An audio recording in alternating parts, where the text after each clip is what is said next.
ಸ್ನೇಹಿತರೆ ನಮಸ್ಕಾರ. ಶತಮಾನದ ಜೋಕರ್ ಎಂದು ಶಾಂತಿಪ್ರಿಯ ಬಾಂಗ್ಲಾದೇಶ್ ಎಂದು ಹೇಳಿದ ಯೂಟ್ಯೂಬರ್ ಧ್ರುವ ರಾಠಿ ಕಾಲೆಳೆದ ಬಿಜೆಪಿ ವಿಡಿಯೋ. ಯೂಟ್ಯೂಬರ್ ಧ್ರುವ ರಾಠಿ ಸಾಮಾಜಿಕ ಮಾಧ್ಯಮದಲ್ಲಿ ಭಾರತ ಸೇರಿದಂತೆ ಪ್ರಪಂಚದ ಬಗ್ಗೆ ಆಗಾಗ ತಮ್ಮ ಅಭಿಪ್ರಾಯಗಳನ್ನು ವ್ಯಕ್ತಪಡಿಸುತ್ತಿದ್ದಾರೆ. ಕಳೆದ ಚುನಾವಣೆಯಲ್ಲಿ ರಾಠೆ ಬಿಜೆಪಿ ಸೇರಿದಂತೆ ಪ್ರಧಾನಿ ಮೋದಿಯನ್ನು ಅವಮಾನಿಸುವ 10 ವಿಡಿಯೋಗಳನ್ನು ಸಾಮಾಜಿಕ ಮಾಧ್ಯಮದಲ್ಲಿ ಅಪ್ಲೋಡ್ ಮಾಡಿದ್ದನು. ಇದು ಬಿಜೆಪಿಯ ಕಣ್ಣಿಗೆ ಗುರಿಯಾಗುವಂತೆ ಮಾಡಿತ್ತು.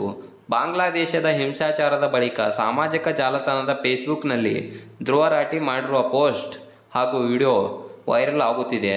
ಈ ಪೋಸ್ಟ್ ಬಾಂಗ್ಲಾದೇಶದ ಕುರಿತಾಗಿದೆ. ಅದರಲ್ಲಿ ರಾಠೆ ಬಾಂಗ್ಲಾದೇಶದ ಅಭಿವೃದ್ಧಿಯನ್ನು ಭಾರತದೊಂದಿಗೆ ಹೋಲಿಸಿದ್ದನು. ಅಷ್ಟೇ ಅಲ್ಲದೆ ಬಲಪಂಥೀಯ ಮತ್ತು ಬಿಜೆಪಿಯ ಬೆಂಬಲಿಗರನ್ನು ಅಂಧಭಕ್ತರೆಂದು ಕರೆದು ಟಾರ್ಗೆಟ್ ಮಾಡಿದ್ದನು.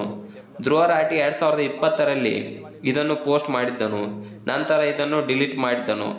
ಇದೀಗ ಬಾಂಗ್ಲಾದೇಶದ ಬಿಕ್ಕಟ್ಟಿನ ಸ್ಥಿತಿಯ ನಂತರ ಆತನ ವಿಡಿಯೋ ಮತ್ತೆ ವೈರಲ್ ಆಗುತ್ತಿದೆ.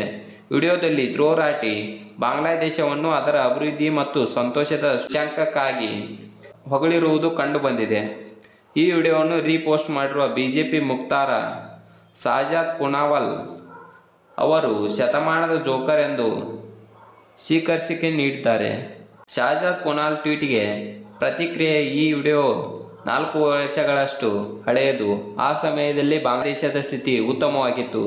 ಅದಕ್ಕಾಗಿ ಅದನ್ನು ವಿಡಿಯೋ ಮಾಡಿ ಹೇಳಿದ್ದೆ ಎಂದು ಧ್ರುವ ರಾಠಿ ಸ್ಪಷ್ಟನೆ ನೀಡಿದ್ದಾರೆ. ಅಲ್ಲದೆ ಈ ವಿಡಿಯೋವನ್ನು ಸಮಯಕ್ಕೆ ಅನುಗುಣವಾಗಿ ಹಂಚಿಕೊಳ್ಳುವ ಮೂಲಕ ಮತ್ತು ನಿಮ್ಮ ಅನುಯಾಯಿಗಳು ದಾರಿ ತಪ್ಪಿಸುವ ಮೂಲಕ ನಿಮ್ಮ ಸ್ವಂತ ಮೂರ್ಖತನವನ್ನು ಸಾಬೀತುಪಡಿಸಿದಿರಿ ಎಂದು ರಾಠೆ ಟ್ವೀಟ್ ಮಾಡಿದ್ದಾರೆ.